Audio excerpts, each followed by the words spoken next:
हमारे पास नौजवान क़यादत भी है और आने वाले इलेक्शन के लिए पीपी के लिए ये कैंडिडेट भी हैं, तो हम इनसे पूछते हैं कि इनके क्या ख्यालात हैं आज जमान पार्क में बैठ के, ये इमरान खान के लिए क्या करना चाहते हैं और मियाँ वाली के लिए क्या करना चाहते हैं। अस्सलाम वालेकुम। जी वालेकुम जनाब, कैसे हैं?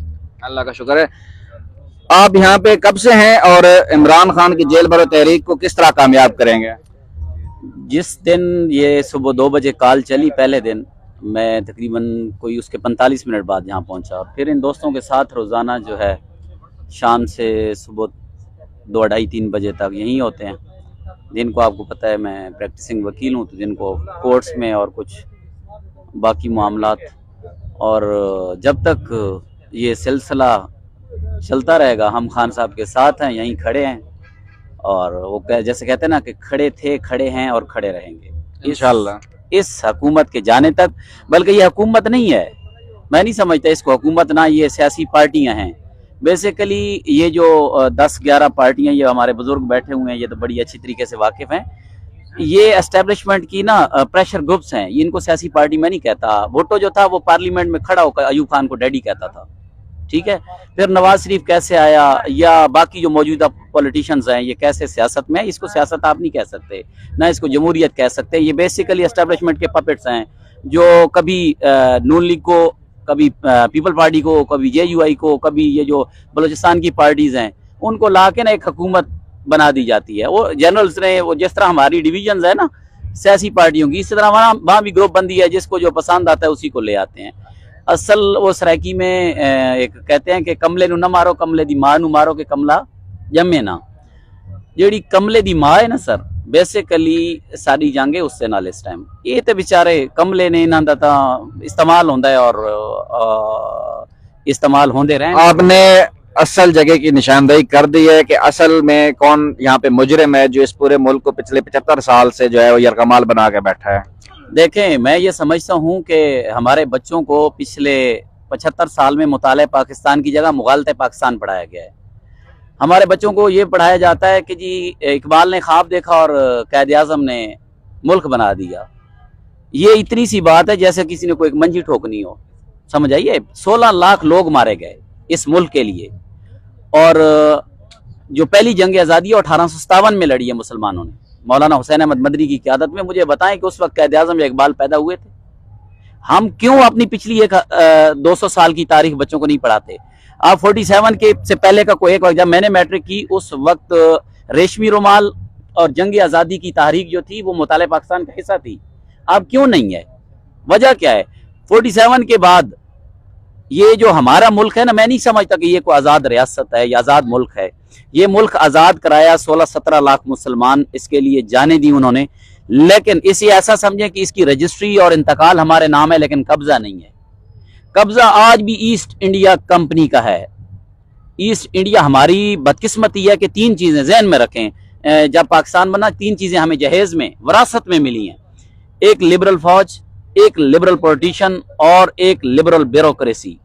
पाकिस्तान में 2 किस्म की ब्यूरोक्रेसी है। एक ऐसी है 17 ग्रेड का, उसका घर देखें, उसकी रिहाइश देखें, उसकी पावर चेक करें।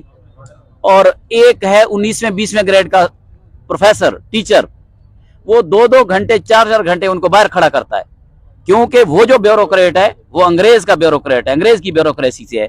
ये जो बेचारे हमारे हैं ये हमारी ब्यूरोक्रेसी से हैं। एक फौज का जो सिपाही है ना, सिपाही, वो आपके एक SHO या DPO रैंक के बंदे की बात नहीं सुनता।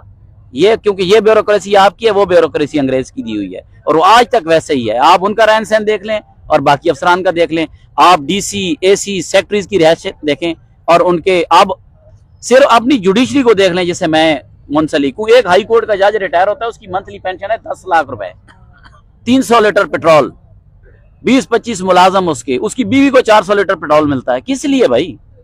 आप तनख्वाह इधर एक बंदे की 60-70 हज़ार 80 हज़ार रुपए तनख्वाह जिस मुल्क में हो वहां, और पेट्रोल पाकिस्तान का। बिल्कुल। तो ये वो ब्यूरोक्रेसी है जो हमें विरासत में अंग्रेज ने दी। ये मुल्क आज भी उन्हीं की लेपालक औलाद के कब्जे में है। जो हम कहते हैं हम एक आजाद रियासत है, कौन आजाद है यहाँ पे?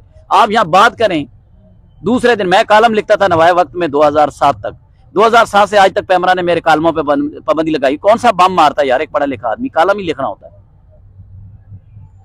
जिस खूबसूरत तरीके से इन्होंने पूरी हिस्ट्री बताई है और पाकिस्तान के जो ऊपर इन्होंने खुलासा बयान किया है, मेरे ख्याल में इस खूबसूरती के साथ ये एक पढ़ा लिखा इंसान ही इसको बयान कर सकता है। मुताला पाकिस्तान और मुगालता पाकिस्तान इतनी अच्छी तशरीह इन्होंने की है कि मतलब हर बंदे को समझ आ सकता है कि वाकई हम एक मुगालते में पड़े हुए थे पिछले 75 साल से, कि वाकई हमारे ऊपर जो बैठे हैं वो हमारे जो चौकीदार है, जो हमारी वाकई हिफाजत कर रहे हैं। लेकिन वो कहते हैं ना कि हम गहरी नींद सो रहे थे और हमें लूट रहे थे। हम ये समझ रहे थे कि वो हिफाजत कर रहे हैं, लेकिन वो हमें लूट रहे थे। बहरहाल ये एक अलमिया है जिससे हमें आज़ादी हासिल करनी है और वाकई हासिल करनी है इससे। और इमरान खान जिस जिद्दोजहद के साथ यहाँ बैठा है और जिस जिद्दोजहद के लिए वो इस तहरीक को चला रहा है, हर पाकिस्तानी के ऊपर एक जिम्मेदारी आयद होती है कि वो इसका साथ दे। और मैं एक और चीज़ कहना चाहूँगा मलिक परवेज़ उमी भाई से कि वाकई एक जो पढ़ा लिखा तबका होता है ना, इसको हर चीज़ के ऊपर अबूर हासिल होता है, इसकी नज़र हर चीज़ के ऊपर होती है, ये वाकई हर चीज़ को समझता है। हमारी असल में ना इशू ये बना है कि हम 75 साल से हमारा लिटरेसी रेट, हमारा जो पढ़ा खानदा लोग थे वो बहुत कम हुए हैं। हम एक लकीर के फ़कीर बने रहे हैं और हमने कभी किसी चीज़ के ऊपर सवाल नहीं उठाया या किसी चीज़ तारीख के ऊपर इतना ज़्यादा पढ़ाई नहीं की, जिसकी वजह से हम अंधे बने रहे और आज हम इस हाल तक पहुंच चुके हैं कि हम अब पीट रहे हैं उस लकीर को कि यार हम 75 साल से क्यों इस तरीके से जीते रहे हैं। बहरहाल मेरी तो हमेशा से यही कोशिश होती है और इसी बारे में आवाज़ उठाता हूँ कि हमेशा से पढ़े लिखे तबके को आप आगे लेके आएँ ताकि वो आपकी सही तरीके से क़यादत कर सके और आपको सही डायरेक्शन में लेके जा सके। हमारा 65% जो है नौजवान है पॉपुलेशन का, 100 में से 65 जो है वो नौजवान है आपकी आबादी के। अगर ये आपके यूटिलाइज नहीं होंगे, अगर इनको आप इस्तेमाल नहीं कर सकेंगे तो फिर आप यहीं पे रह जाएंगे और दुनिया तरक्की कर जाएगी। इंडिया आपसे कितना आगे चला गया है। बहरहाल बहुत शुक्रिया और